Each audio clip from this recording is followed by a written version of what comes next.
Greetings and salutations, my darlings. Happy Sunday. Happy sunshine. Sun coming in my window. Happy Sunday, only if you're watching on a Sunday, I guess. It is March 21st, 2021.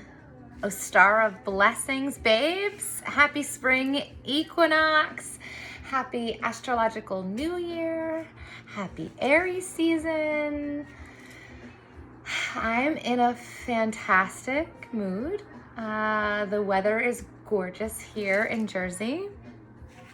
And it's just, I can't stop smiling.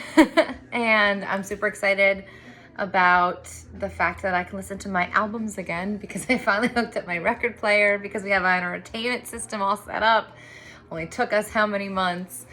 So I've got some Brickell on in the background, and I've got myself in a little bit of a different location tonight. I wanted to be in front of some of my lush greenery. Some of you may remember her from way back over quarantine almost a year ago.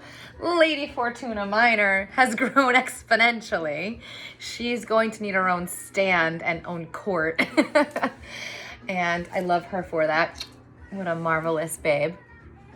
But we are shifting into a new season here in the Northern Hemisphere.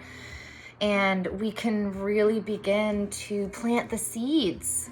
We've been germinating over the winter waning months.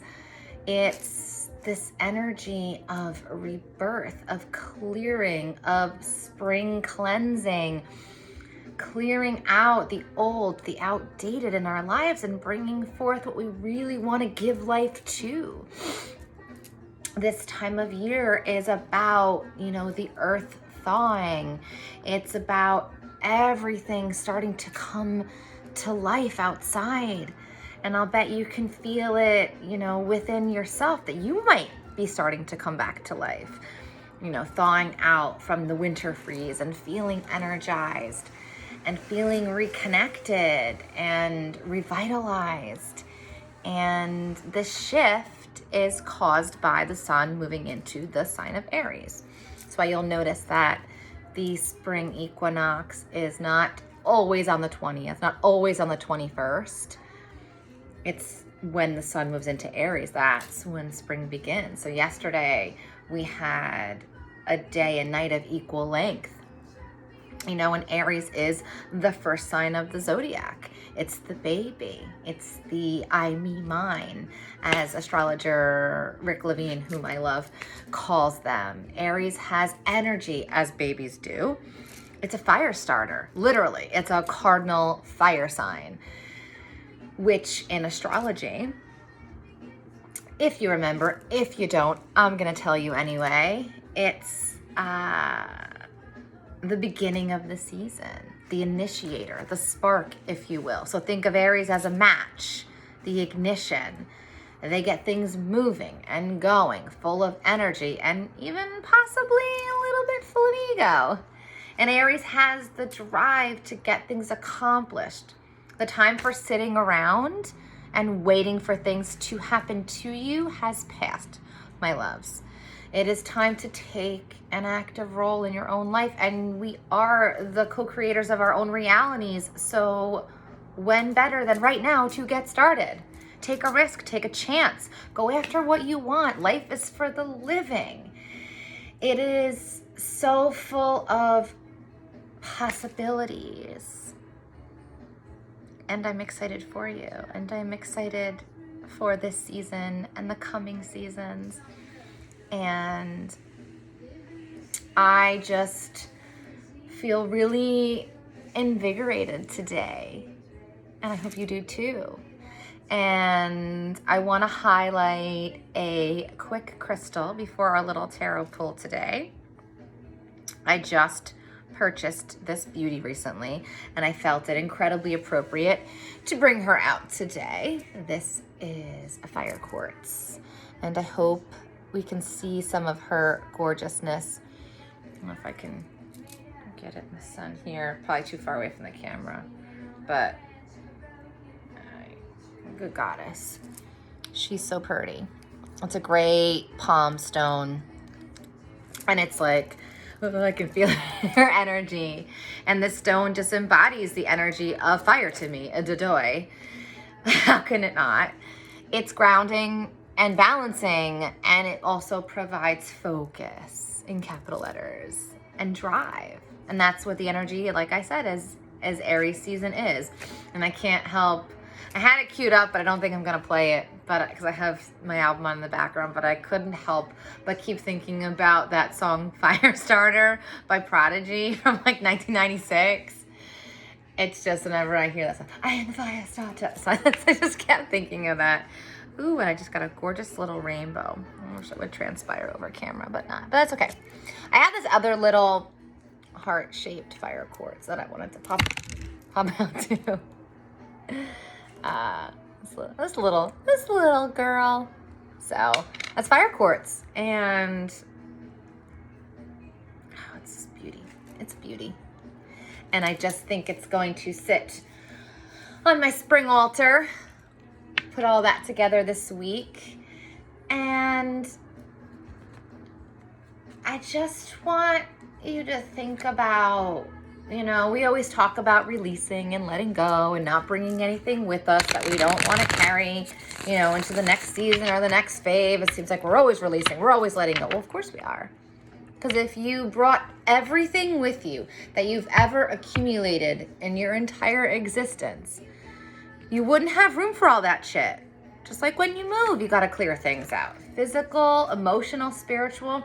We're always shifting. We're always moving things out to bring new things in. And that is life, my darling, because change is the only constant. So I have my windows open. I can hear the birds chirping. I'm just feeling it. I'm just feeling it, honeys. Honeys. So let's pull a couple tarot cards for us this week. And let's see. I'm not even gonna pull. I'm just gonna see what the story tells, you know? Maybe what we're letting go of, what we're bringing in. We'll see what this combination tells us. I'm gonna pop 3 babies together. One more shuffle. And see what the tarot is telling us. And I want to hear how you're doing. I want to hear what you're doing. I want to hear how you're spring clearing, spring cleansing.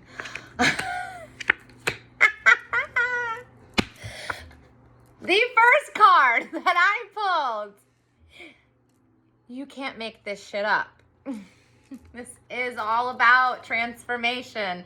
This is all about rebirth. This is all about shedding. This is all about being reborn. I don't really need to say a lot of things about this card because it speaks for itself. It's a terrifying card. People are absolutely petrified of it in the tarot. But when it comes up, it's really this, what's the word I'm looking for?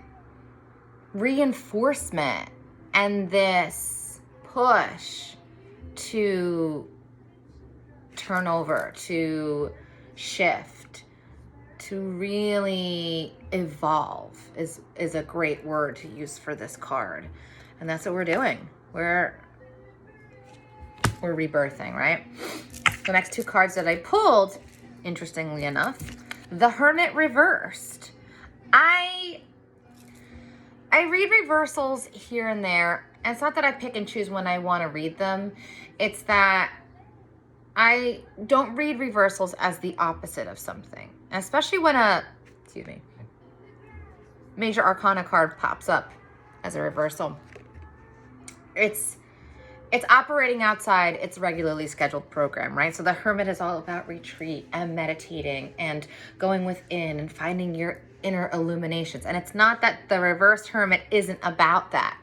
But to me, when I see the Hermit reverse, it's about taking that light and expressing it sort of outwardly. It's It's sharing the knowledge. It's sharing the intuition. It's sharing the aha moments.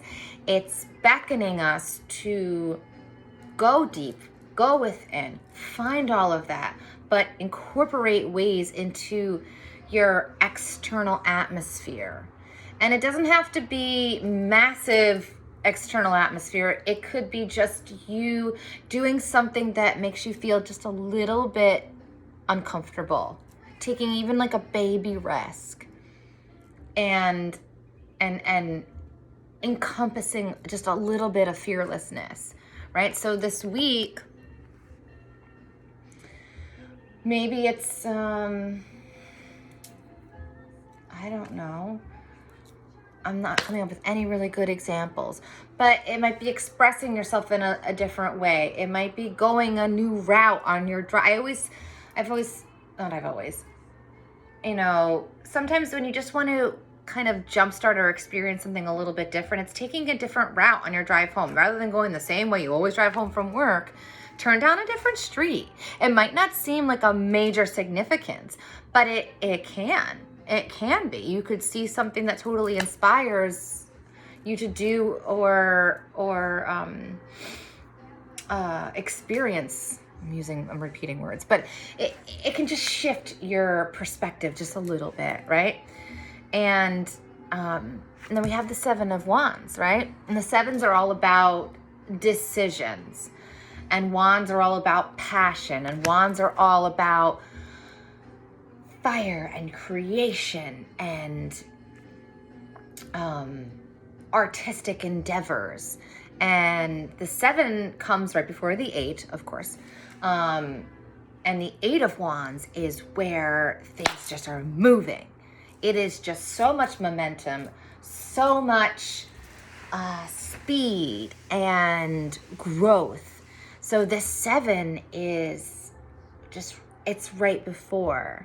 It's feeling a little combated, feeling a little bit beaten down, but knowing that you've got to take these little bit of extra steps to get you like over that hump, give you that extra edge, right? I love this read this week. I'm just so excited. I'm so happy to share it with you all, as I always am every week. And I'm so grateful that you join me here, that you tune in whenever you tune in. It means the universe to me. And I love you all so much. I have a special running right now for Ostara. If you use the code word Ostara, that's Ostara, at checkout, you'll get 10% off any purchase. So that's spell bags, that's astrology chart readings, that's tarot readings. So it's a pretty good deal. You should pop over there and check it out. And my books are open for April. I've got appointments available. I'm brewing up some new bags. I've got some really exciting things for the spring and summer. And I've got some new content. And I think that's it. So thanks for tuning in. And I shall see you all very soon. Enjoy the sunshine. And again, a blessed Ostara to you all. Stay wild and stay very weird. Mwah.